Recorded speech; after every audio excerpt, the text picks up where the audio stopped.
Hello friends, welcome to next gen GS.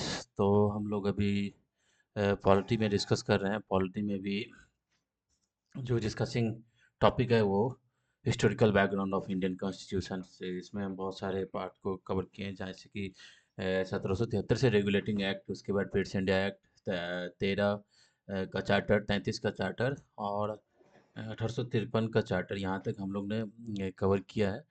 और इसको हम हिस्ट्री के पॉइंट ऑफ व्यू से नहीं पढ़ रहे हैं, हम लोग अभी ऐसे पॉलिटी या जो हमारा कॉन्स्टिट्यूशन है और कॉन्स्टिट्यूशन जो बना है वो उसके पीछे का जो बेस क्या क्या है उस बेस को देख रहे हैं।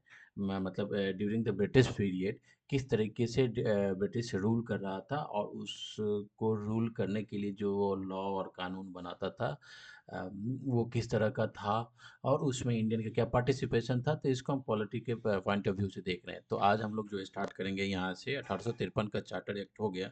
तो आज स्टार्ट करेंगे 1858 का गवर्नमेंट ऑफ इंडिया एक्ट जो था, यहाँ से स्टार्ट होता है 1858 का। देखिए, अब यहाँ पे थोड़ा सा एक हमें हिस्टोरिकल बैकग्राउंड जानना जरूरी है। इसमें होता क्या है, 1857 में जाके ये तो पता है कि प्रथम स्वतंत्रता संघ जो फ्रीडम स्ट्रगल जो स्टार्ट हुआ था 1857 में। तो 1857 में जिस तरीके से हम लोगों ने ब्रिटिश के साथ फाइट किया था, उस फाइट होने के बाद ब्रिटिश के मन में क्या हो गया था ना, एक मतलब शंका हो गया था उसके मन में। शंका इन द सेंस, मतलब ब्रिटिश के मन में ये हो गया था जो भाई अब यहाँ पे यदि हम हमें अपने इस कॉलोनी को और दिनों तक इसको अपने पास रखना है, इसको और एक्सप्लॉइट करना है, और यहाँ से खूब ज़्यादा और इंटरेस्ट कमाने हैं, और ज़्यादा मतलब अपना कंट्रोल को स्ट्रॉन्ग करना है, तो हमारी जो एडमिनिस्ट्रेशंस है उसमें बहुत कुछ चेंज करने की ज़रूरत है। उन्होंने ये जो देखा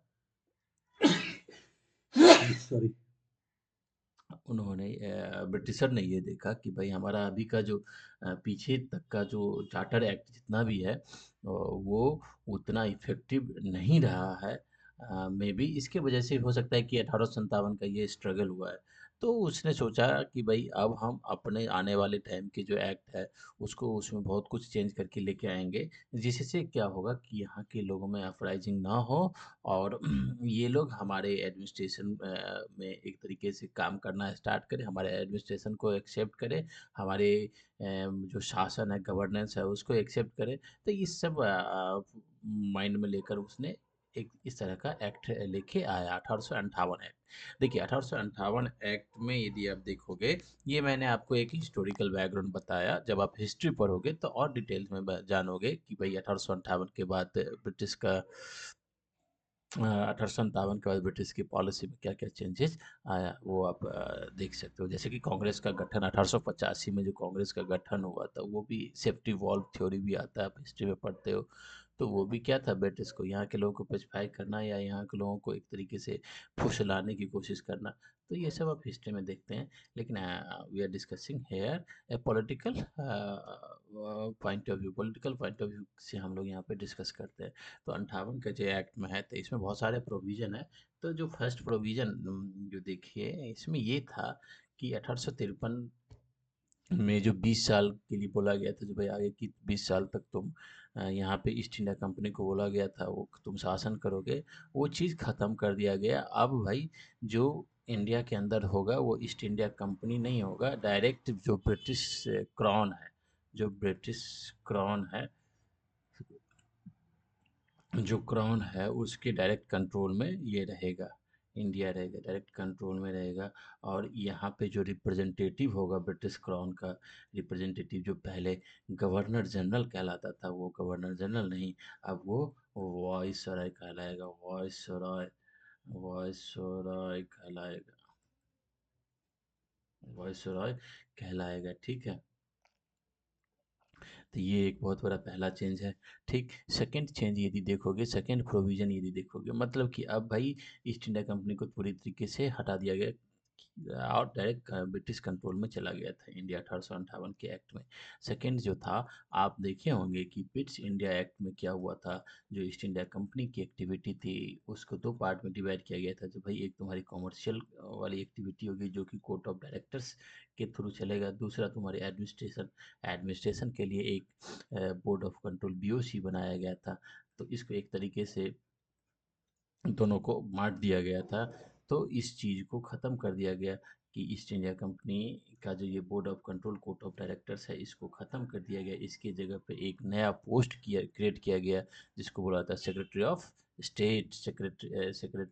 सेक्रेटरी ऑफ स्टेट, ब्रिटेन में एक पोस्ट क्रिएट किया गया ये सेक्रेटरी ऑफ स्टेट का। और इस सेक्रेटरी ऑफ स्टेट को मतलब हेल्प करने के लिए एक 15 मेंबर का एक काउंसिल बनाया गया। ठीक, एक 15 मेंबर का काउंसिल बनाया गया जो इस सेक्रेटरी ऑफ स्टेट को हेल्प करेगा। और इसका मेन पूरा काम होगा पूरा इंडिया के अंदर, क्योंकि यहाँ पे ब्रिटिश क्राउन का रिप्रेजेंटेटिव कौन है, दिस वाइस रहा है। हाँ, पहले क्या होता था, board of control court of directors होता था, तो इसको हटा दिया, बोला इसको ख़त्म करो, इसके जगह पे एक सेक्रेटरी ऑफ स्टेट होगा। इसके लिए एक हेल्प करने के लिए एक 15 मेंबर का एक काउंसिल होगा जो इसको हेल्प करेगा, एडवाइस करेगा। ठीक, बस हो गया। अब ये जो सेक्रेटरी ऑफ स्टेट जो होता था वो क्या था, ये ब्रिटिश गवर्नमेंट के, ब्रिटिश सरकार जो था, गवर्नमेंट था, उसके कैबिनेट का मेंबर होता था, उसके कैबिनेट का मेंबर होता था ये। मतलब कोई मंत्री मंत्री होता, जैसे भारत में है ना भाई, ये मंत्री वो मंत्री, डिफेंस मिनिस्टर, या फॉरेन मिनिस्टर या रेल मिनिस्टर, जितना भी है सारे मिनिस्टर है। उसी तरीके से उस टाइम में ब्रिटिश के अंदर एक मिनिस्टर होता था, वो इंडियन मिनिस्टर मान के चलो, जो भाई इसको इंडिया के मामले को देख रेख करना है। ठीक, तो वही उस मिनिस्टर का नाम एक तरीके से सेक्रेटरी ऑफ स्टेट है। और उस सेक्रेटरी ऑफ स्टेट को देखने के लिए मतलब सलाह देने के लिए, एडवाइस करने के लिए 15 मेंबर का काउंसिल होता था। ठीक, और ये वॉइस है डायरेक्ट, समझ गए, ये था। तो ये है, this is the main provision of the 1858 act. ठीक है, अब हम इसको हिस्ट्री में नहीं जा रहे, हिस्ट्री के पॉइंट ऑफ व्यू से नहीं जा रहे, हम केवल ये पॉलिटी में देख रहे हैं। तो ईस्ट इंडिया कंपनी खत्म हो गया, अब ये डायरेक्ट ब्रिटिश क्राउन के अंदर में चला गया। ठीक, अब वाइसराय जो है वो सेक्रेटरी ऑफ स्टेट को रिपोर्ट करता था। ठीक है, सेक्रेटरी ऑफ स्टेट को रिपोर्ट करता था। और सेक्रेटरी ऑफ स्टेट के थ्रू फिर वो क्राउन के पास जाता था। अब क्राउन के थ्रू वाइसराय डायरेक्ट, क्राउन जो है ब्रिटिश क्राउन डायरेक्ट वाइसराय को भी मतलब अल्टीमेट पावर किसके पास था, ब्रिटिश क्राउन के पास था। ठीक है, British crown ultimately direct viceroy, अब वाइसराय जो रिप्रेजेंटेटिव था वो किसका था, क्राउन को रिप्रेजेंटेटिव था। क्राउन का रिप्रेजेंटेटिव, महारानी का रिप्रेजेंटेटिव यहाँ पे वाइस रहता है। लेकिन यदि देखोगे जो यहाँ के काम धंधा जो भी है वो यहाँ तक वाइसराय तक आया, वाइसराय से सेक्रेटरी ऑफ स्टेट तक जाता था। समझ गए, तो this is the main thing of 1858 act. यदि 1858 एक्ट के बाद हम आगे बढ़ते हैं तो ये एक आता है 1861 का इंडियन काउंसिल एक्ट। ठीक है, इंडियन काउंसिल एक्ट। देखिए, इस एक्ट का मेन प्रोविजन, अब देखिए जैसे ही हमारा 1857 के बाद, ये मतलब 1858 से जैसे आगे आगे बढ़ेंगे, तो आप देखेंगे कि ब्रिटिश ने धीरे धीरे मतलब बहुत स्लाइटली रियायत करना स्टार्ट किया। रियायत करना मतलब क्या, 1857 के बाद से हमारे यहाँ एक मतलब मूवमेंट स्टार्ट हो गया, छिटपुट छोटा मोटा मूवमेंट स्टार्ट होता चला गया। तो ब्रिटिश भी चाहता था जो भाई एडमिनिस्ट्रेशन में मतलब थोड़ा बहुत, जैसे कि एडमिनिस्ट्रेशन में थोड़ा बहुत इन लोगों का भी पार्टिसिपेशन देते हैं, जिससे कि इनका जो कोई भी अपराइजिंग है या कोई भी मूवमेंट है वो उतना सफल ना हो सके। तो धीरे धीरे एडमिनिस्ट्रेशन के अंदर इंडियन का भी पार्टिसिपेशन बस बहुत मतलब नेग्लिजेबल नेग्लिजेबल में देख सकते हैं, लेकिन स्टार्ट हो गया था 1857 के बाद से।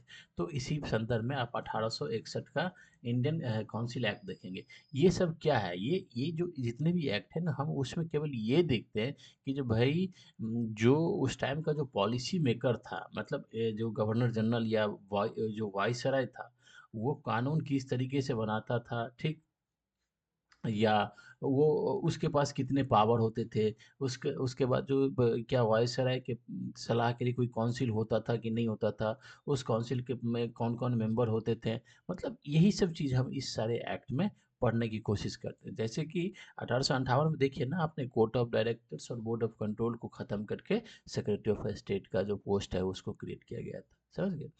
तो अब हम आते हैं 1861 के इंडियन काउंसिल एक्ट पे आते हैं, ठीक, जिसको कि भारत परिषद अधिनियम बोला जाता है, भारतीय परिषद अधिनियम बोला जाता है। यदि आप इस एक्ट में आओगे तो इस एक्ट में पहली बार क्या हुआ कि इसमें जो ब्रिटिश का जो वायसराय का जो एक काउंसिल होता था, ठीक, उस काउंसिल में वायसराय का जो काउंसिल था, वायसराय का काउंसिल काउंसिल उस काउंसिल में को थोड़ा-सा बड़ा किया गया था। मतलब जो मान ली कि भई उसके जो मेंबर होते थे ना, उसकी संख्या को बढ़ाई गई थी। और नॉन गवर्नमेंटल मतलब गैर सरकारी सदस्यों को नियुक्त किया गया था। मतलब गैर सरकारी सदस्यों के रूप में कुछ लोगों को इसमें अपॉइंट किया गया था, समझ गए? तो ये 1862 में यदि देखोगे तो 3 मेंबर जो थे उसको अपॉइंट किया गया था, जिसमें एक था बनारस का कोई राजा था, दूसरा एक पटियाला का था, 1800 एक बनारस का और दूसरा पटियाला का, और एक और थे वो, उनको इसमें नियुक्त किया गया था, ठीक है, वायसराय के काउंसिल में। मतलब काउंसिल मतलब क्या हो गया भाई, वायसराय को एडवाइस करेगा, वायसराय को बताएगा भाई ऐसे मत करो, ये मत करो, मतलब ये करो, मतलब एक तरीके से एडवाइस करेगा। अल्टीमेटली पावर वायसराय के पास ही था, वायसराय को ही ये करना था, लेकिन वायसराय का एज ए हेल्पिंग हैंड था, हेल्पिंग हैंड था। जैसे कि मान लो अभी जैसे प्रधानमंत्री है या कैबिनेट है, तो अल्टीमेट पावर किसके पास है, प्राइम मिनिस्टर के पास है ना। कैबिनेट क्या होता है, उनको एडवाइस करता है, और कोई चीज़ एडवाइस किया प्राइम मिनिस्टर को अच्छा ना लगे तो कैबिनेट के अगेंस्ट जाके प्राइम मिनिस्टर काम कर सकते हैं, ठीक। उसी तरीके से वायसराय का जो काउंसिल है, तो वही भाई काउंसिल जो था उसमें मेंबर थे, और वायसराय हो गया एक तरीके से प्राइम मिनिस्टर, तो उस प्राइम मिनिस्टर को काउंसिल एडवाइस करता था। अब मान लो कि काउंसिल का एडवाइस वायसराय को अच्छा ना लगे, तो वायसराय उसके अगेंस्ट जाके भी काम करता था, वायसराय के पास अल्टीमेट पावर थे, ठीक। तो this is the main thing of ये।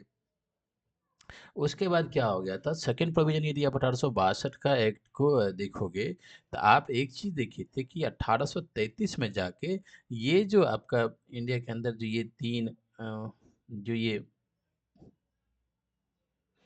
तीन जो प्रोविंस है, ये हो गया जो आपका बंगाल हो गया, ये मद्रास और बम्बई प्रेसिडेंसी, ये जो आपका मद्रास और बम्बई प्रेसिडेंसी था, इसके जो लेजिस्लेटिव पावर को 1833 के चार्टर एक्ट में देखे थे ना, जो लॉर्ड विलियम बेंटिंग के टाइम में सेंट्रलाइज कर लिया था, बोला था जब भाई तुम अब लेजिस्लेशन का काम मत करो, कानून वानून बनाने का काम तुम मत करो, हम करेंगे, जिसको कि 1833 के चार्टर एक्ट में लॉर्ड विलियम बेंटिंग को गवर्नर जनरल ऑफ इंडिया बोला गया था। जब भाई पूरे ब्रिटिश स्टेट का, मतलब पूरे ब्रिटिश भारत में जितने जगह में फैले हुए हैं, सबका whole representative only the governor general who is Lord William Bentinck, who was Lord William Bentinck, तो वो सेंट्रलाइज कर लिया गया था। उस चीज़ को 1862 के एक्ट में ख़त्म किया गया, तो रियायत दी गई जो भाई नहीं नहीं, इस मद्रास प्रेसिडेंसी और बॉम्बे प्रेसिडेंसी जो भी है, तो इसका अपने अपने लेजिस्लेटिव पावर जो है उसको मतलब वापस कर दो, दे दो, वहाँ भी अपना लेजिस्लेटिव का, वहाँ का जो प्रोविंशियल स्टेट गवर्नमेंट है ना, भाई प्रांत हो गया ना, ये प्रांत है ना, ये ठीक है। तो यहाँ का जो प्रांत होगा ना, ये अपना अपना ये कानून बनाएगा, तो वहाँ के गवर्नर को ये पावर दे दिया गया था। This is the second provision of 1861 act, समझ गए। यदि तीसरा यदि प्रोविजन आप देखोगे तो 1861 के इंडियन काउंसिल एक्ट में ये था कि एक बंगाल और जो उत्तर पश्चिम, जो आपका नॉर्थ वेस्टर्न प्रोविंस जो था वो, और पंजाब, इन तीनों प्रोविंस में लेजिस्लेटिव काउंसिल का गठन किया गया था। भाई इसमें लेजिस्लेटिव काउंसिल का गठन किया गया था। इसका मतलब क्या हो गया भाई, मान लो कि इस तीनों प्रांत जो है, ये तीनों प्रांत, ये उत्तर एक बंगाल, नॉर्थ वेस्टर्न फ्रंट, ये वाला, ये पंजाब, ठीक है। तो इस तीनों में लेजिस्लेटिव काउंसिल गठन किया। इसका क्या मतलब है लेजिस्लेटिव काउंसिल, मतलब भाई यहाँ पे जो शासन कर रहा था उस टाइम का जो गवर्नर जो था, तो वहाँ जो वो रूल वूल बनाएगा, कोई कानून बनाएगा या कोई काम करेगा, तो उसके लिए एक काउंसिल बना दो जो उसको एज ए हेल्प करता रहेगा, ठीक। तो दिस इज द ये। और उसका मतलब ये भी था ना भाई, लेजिस्लेटिव काउंसिल बनाएगा तो ऑब्वियसली है जो यहाँ के लोकल रिप्रेजेंटेटिव को भी धीरे धीरे इसमें लेता चला जाएगा, जैसे कि प्रोविंस, जैसे सेंट्रल लेजिस्लेटिव काउंसिल में देखिए ना, वायसराय का जो काउंसिल था उसमें मेंबर को, गैर सरकारी मेंबर को लिया गया था, नॉन गवर्नमेंटल मेंबर को। तो उसी तरह से प्रोविंशियल काउंसिल को बनाया जा रहा था, गठन किया जा रहा था, जिससे क्या होता कि भाई प्रोविंस के भी लोगों को उसमें पार्टिसिपेशन देता, उसमें मेंबरशिप देता, तो जिससे भाई वहाँ के प्रोविंस के लोगों भी जो लोग भी ब्रिटिश के अगेंस्ट ना होते, ब्रिटिश के एज ए सपोर्टर रहते। तो दिस इज द 1862 एक्ट, जिसमें कि 3 लेजिस्लेटिव काउंसिल का गठन किया गया था। एक बंगाल, दूसरा north west frontier, north west frontier province जो था वो, और तीसरा पंजाब। इस 3 में लेजिस्लेटिव काउंसिल का गठन किया गया था। ठीक, यदि देखोगे चौथा प्रोविजन देखो तो देखोगे तो एक पोर्टफोलियो सिस्टम लाया गया।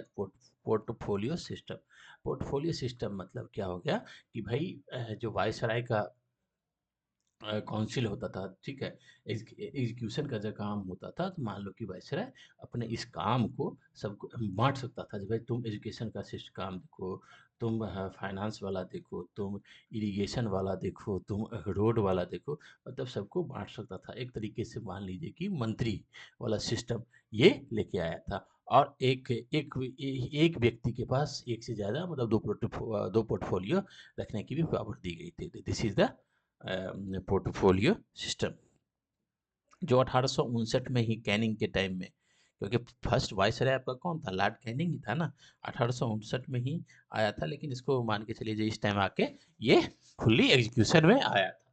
तो this is the fourth provision of 1861 का इंडियन काउंसिल एक्ट। ठीक है, उसके बाद जो पांचवा देखेंगे कि अल्टीमेट पावर अभी भी वायसराय के पास है।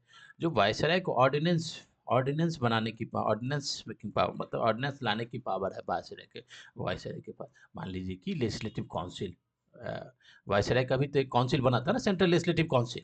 अब मान लीजिए कानून तो लॉ बनेगा किसके थ्रू, जब लेजिस्लेटिव काउंसिल के थ्रू बनेगा। ठीक है भाई, जब परिषद बनाए हो तो भाई तो उससे तो राय विचार करने के बाद ही तो करोगे ना। लेकिन मान लीजिए भाई काउंसिल से वायसराय को विचार नहीं करना है, उससे एडवाइस नहीं लेना है, उसकी बातों को नहीं देखना है, तो डायरेक्ट वायसराय ऑर्डिनेंस लेके आएगा और अपना बना लेगा। मतलब उसको किसी से लेना देना है नहीं, अपने ऑर्डिनेंस लेके बना बना लेगा। ठीक है, ऑर्डिनेंस आप पढ़ते हैं इंडियन कॉन्स्टिट्यूशन में, आई थिंक 123 में, जैसे कि प्रेसिडेंट्स के पास है ना, मतलब ऑर्डिनेंस का लाने का पावर है, तो उसी तरीके से है ना प्रेसिडेंट के पास। जैसे कि मान लें कि जो आपका अपर हाउस है, लोअर हाउस है, यदि वो अभी सेशन में नहीं है, कोई कानून बनाना बहुत ज़रूरी है, तो प्रेसिडेंट उस 123 में जाकर ऑर्डिनेंस ले आएगा और वो कानून मान लो बन गया। ठीक, या दो हाउस में से इवन एक हाउस भी चल रहा है, एक हाउस नहीं चल रहा है, फिर भी ऑर्डिनेंस ऑर्डिनेंस लेके ले आएगा और कानून बना के अपना काम करेगा। मान लो कि बाढ़ आ गया, अब बाढ़ को टैकल करने के लिए एक कानून की बहुत ज़रूरी है, जो कि कानून है नहीं। ठीक, मान लो वो कानून है नहीं, तो भाई प्रेसिडेंट ऑर्डिनेंस ले आएगा, और जो पार्लियामेंट है वो सेशन में है नहीं, तो प्रेसिडेंट ऑर्डिनेंस ले आएगा और बना देगा। उसी तरीके से वायसराय के पास में ऑर्डिनेंस बनाने की पावर देगी। लेकिन इस ऑर्डिनेंस का बहुत मिसयूज होता था ब्रिटिश टाइम में। Legislative council just only the एक रबर स्टैम्प था या एक नाम के लिए था। तो this is the main provision of 1861। एक देखो, जैसे एक प्रोविजन ऑर्डिनेंस मेकिंग पावर, दूसरा पोर्टफोलियो सिस्टम, तीसरा बंगाल नॉर्थ वेस्ट फ्रंटियर और पंजाब में लेजिस्लेटिव काउंसिल का गठन किया गया था।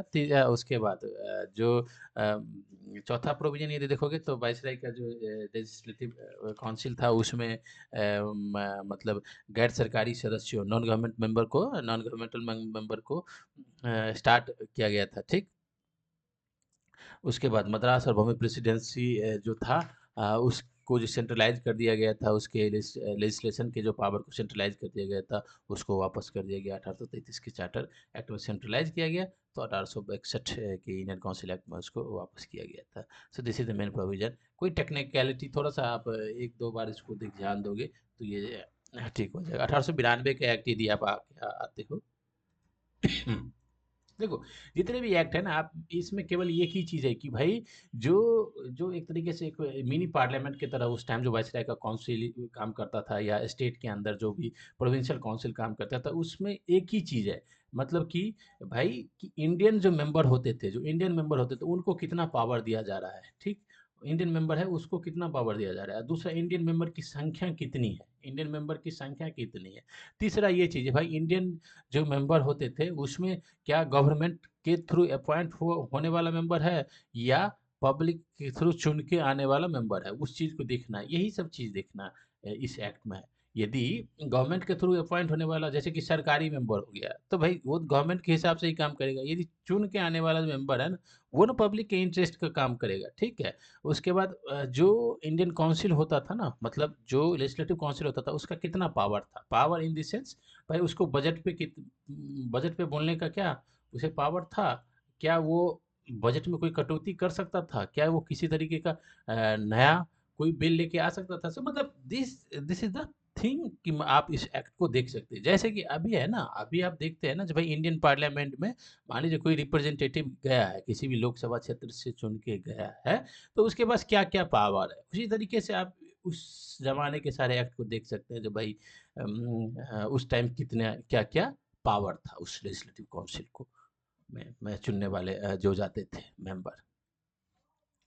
तो 1892 का जो एक्ट है इसमें क्या हुआ था कि जो केंद्रीय जो सेंट्रल लेजिस्लेटिव फर्स्ट जो प्रोविजन है इसमें एक है central legislative council, central legislative council हो गया, एक प्रोविंशियल प्रोविंशियल लेजिस्लेटिव काउंसिल था ना, बताए थे ना आपको कि भाई 1862 वाले 61 वाले एक्ट में 3 प्रोविंस में लेजिस्लेटिव काउंसिल का गठन किया गया और दूसरा बम्बई या मद्रास जो काउंसिल था उसकी जो विधायी शक्ति जो ले ली गई थी 1833 के चार्टर में उसको वापस कर दिया। एक तो सेंट्रल लेजिस्लेटिव काउंसिल था ही वायसराय का, ठीक, तो उसमें आपको हम बताई भी थे 61 में मतलब गैर सरकारी थोड़ा सा नॉन गवर्नमेंटल मेंबर को संख्या बढ़ाई गई थी। तो इस दोनों में क्या हुआ 92 के एक्ट में जो भाई इस दोनों में सेंट्रल में भी और पीएलसी में इसमें सदस्यों की संख्या को बढ़ाओ, मेंबर को बढ़ाओ, मेंबर को बढ़ाओ मतलब क्या इंडियन को इसमें अपॉइंट करो, इंडियन को इसमें लेके आओ, जिससे क्या होगा भारतीयों को लगेगा कि जो भाई हमारा जो भाई बंधु है वो रूल बनाने में या कामकाज में लगा हुआ है, एडमिनिस्ट्रेशन में लगा हुआ है, तो ब्रिटिश कहाँ हमारे ऊपर शासन कर रहा है, हमारे अपने भाई बंधु ही हमारे अच्छे के लिए काम कर रहे हैं। तो ये एक तरीके से फुसलाने की कोशिश थी, समझ गए। तो इसमें मेंबर को बढ़ाना था 1892 के जो एक्ट था भारत अधिनियम जो था उसमें। और दूसरा क्या जब इसमें क्या गया थोड़ा सा इसके राइट्स को भी बढ़ा दो, जो मेंबर आएंगे उसके राइट्स को भी बढ़ा दो, राइट्स में बढ़ाना मतलब क्या हो गया जैसे कि बजट है तो जो बजट है उस पे डिस्कस करने की पावर दे दी गई थी, डिस्कस करने की पावर मतलब क्या जैसे कि ये वायसराय कोई बजट लेके आया जो हम आर्मी पे अपने जो रेवेन्यू है उसकी 80% हम खर्च करेंगे, तो यहाँ पे हम डिस्कस कर सकते हैं जो भाई तुम आर्मी पे 80% खर्च क्यों कर रहे हो, एजुकेशन पे 40% करो और आर्मी पे 15% करो, क्योंकि आर्मी पे इतना खर्च करोगे तो आर्मी तो हमको ही केवल पीटता है ना।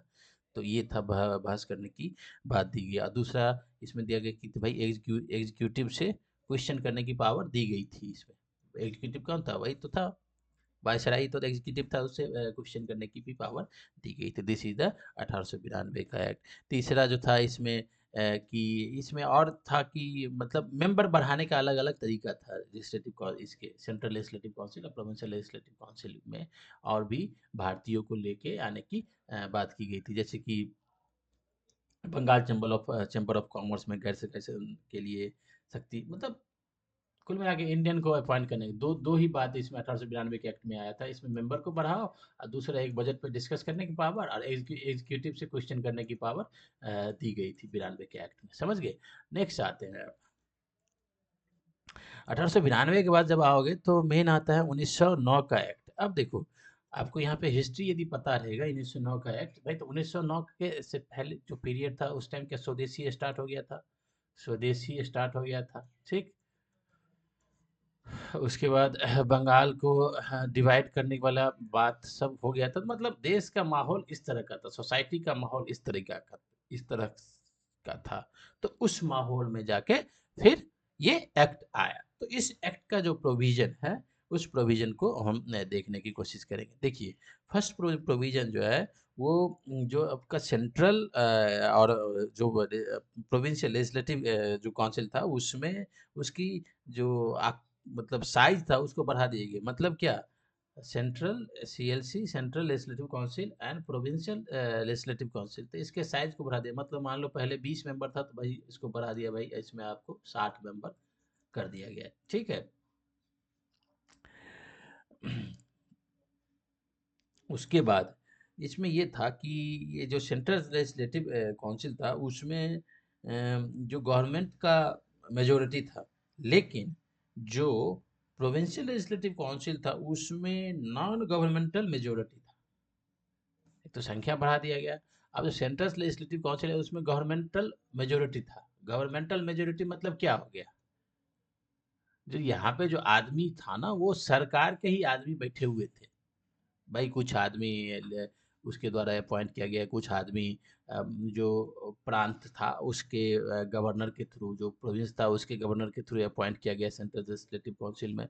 तो इस तरह के सारे जैसे कि मान लो मैं आपको यहाँ पे एक बता रहा हूँ ये चीज़ क्या होता है सरकारी गवर्नमेंटल मेजोरिटी। जैसे कि मान लो, अभी मान लो राज्यसभा का जो मेंबर है ना, मान लो 250 मेंबर है, तो यदि हम ये प्रोविजन बना दे कि इसमें से 160, अभी ढाई 160 जो है वो केवल प्रेसिडेंट इसको केवल अपॉइंट करेगा अलग अलग क्षेत्रों से, तो क्या हो गया, गवर्नमेंटल मेजोरिटी हो गया, ठीक है ना। तो उसी तरीके से उस टाइम भी था जब सेंट्रल लेजिस्लेटिव काउंसिल में जो गवर्नमेंटल मेजोरिटी था, लेकिन जब प्रोविंशियल लेजिस्लेटिव काउंसिल है उसमें नॉन गवर्नमेंटल मेजोरिटी की बात की गई, non governmental majority NGM, non governmental majority की बात की गई थी। ये था 1909 का एक्ट में, जिसको कि पार्लियामेंटो भी बोला जाता है, पार्लियामेंटो रिफॉर्म जो है वो जब आप पढ़ते हो उसको हिस्ट्री में, तो ये हो गया।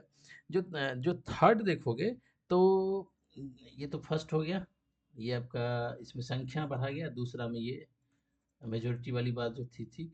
तीसरा यदि आप इसका प्रोविजन देखोगे तो इस प्रोविजन में जो मतलब थोड़ा सा पावर को बढ़ा दिया गया था। अब जब मेंबर का संख्या बढ़ाएगा और तो उसके बाद पावर थोड़ा बढ़ा, जैसे सप्लीमेंट्री क्वेश्चन करने का ये सब पावर बढ़ा दिया गया था उसके मेंबर को, ठीक। ये लेजिस्लेटिव काउंसिल की बात हम कर रहे हैं। कोई बजट है तो बजट पे अपना भाई ये बात रखने की दी गई थी, जो भाई बजट को ऐसे मत खर्च करो, ऐसे मत खर्च करो, इस तरीके से खर्च करो, इस तरह का ये प्रोविजन किया गया था 1909 के एक्ट में। यदि आप देखोगे चौथा प्रोविजन की बात की जाए तो इस बार 1909 के एक्ट में पहली बार ऐसा हुआ था कि वायसराय की एग्जीक्यूटिव काउंसिल के अंदर, वायसराय की एग्जीक्यूटिव काउंसिल के अंदर, एग्जीक्यूटिव काउंसिल आप ये ध्यान रखिए, एग्जीक्यूटिव काउंसिल और लेजिस्लेटिव काउंसिल अलग होता है। लेजिस्लेटिव काउंसिल में तो उसी टाइम से स्टार्ट हो गया था, 62 से ही स्टार्ट हो गया था। इवन आप 1853 में देखोगे, 1853 का जो एक्ट था उसमें थोड़ा सा स्टार्ट हुआ, मतलब जिसको कहते हैं पार्लियामेंट का एक बीज या सीड, 1853 के एक्ट से। और एक 62 61 में देखोगे कि मतलब बढ़ता गया, 1858 में तो 1862 61 में देखोगे कि बढ़ता गया है लेजिस्लेटिव काउंसिल का। लेकिन एग्जीक्यूटिव काउंसिल की बात कभी नहीं हुई थी, लेकिन फर्स्ट बार हुआ कि 1909 के एक्ट में कि वायसराय की एग्जीक्यूटिव काउंसिल में पहली बार किसी इंडियन मेंबर को मेंबरशिप दिया गया था, वो थे सत्येंद्र नाथ सिन्हा थे, सत्येंद्र प्रसाद सिन्हा, सत्येंद्र प्रसाद सिन्हा थे, ये एक लॉ मेंबर थे। मतलब कानून का मामले को देखते थे। एग्जीक्यूटिव, एग्जीक्यूटिव समझते हो आप, लेजिस्लेटिव समझते हो, लेजिस्लेटिव में कानून बनाना, एग्जीक्यूटिव में क्या उसको इम्प्लीमेंट करना, एग्जीक्यूट करना। तो एग्जीक्यूटिव मेंबर बनाया गया था पहली बार, चौथा में ये हो गया, समझ गए। यदि आप पांचवा देखोगे तो सबसे जो इम्पोर्टेंट है, ये सबसे इम्पोर्टेंट जो कहते हैं communal, communal electorate, electorate system लेके आया गया था। ये कॉमन इलेक्टोरल सिस्टम क्या होता है, जब भाई मुस्लिम जो होगा वो मुस्लिम मेंबर को ही वोट करेगा, मुस्लिम मेंबर को ही वोट करेगा, ये आया था कम्युनल वाले सिस्टम लेके आया गया था। तो ये पांचवा प्रोविजन है। कुछ तो देखोगे तो ये सब आपका मेन पॉलिटी के पॉइंट ऑफ व्यू से आप ये देख सकते हैं, आप फिर हिस्ट्री में उसको मार्लोमेंटो को अच्छे से पढ़ सकते हैं। कॉमन इलेक्टोरल सिस्टम को लेके आया गया था, सांप्रदायिक निर्वाचन प्रणाली जिसको बोलते हैं, सांप्रदायिक निर्वाचन, सांप्रदायिक निर्वाचन प्रणाली, तो ये था आपका 1909 का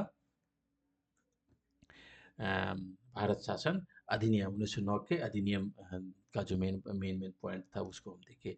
अब हम लेके आते हैं 1909 के बाद से जो 1919 का जो एक्ट है उसको लेके आते हैं, ठीक। इसको देखेंगे, इस एक्ट में क्या क्या प्रोविज़न था उसको हम देखने की कोशिश करेंगे। तो हम अभी इसको यहीं तक 1909 तक छोड़ देते हैं। नेक्स्ट में हम 1919 के बाद 1919, 1935 और 1919 से 1935 का जो भी बात है, जैसे कि जैसे कि साइमन कमीशन आया था, वो साइमन कमीशन के बाद गांधी और अम्बेडकर का जो बीच में पूना पैक्ट हुआ था, वो सिस्टम, तो इस सब चीज़ को हम लोग देख लेंगे उसमें। तो यहाँ तक देखने के लिए आपको बहुत बहुत थैंक यू। आपको अच्छा लगे तो इसको लाइक कीजिए, शेयर कीजिए, सब्सक्राइब कीजिए। Thank you.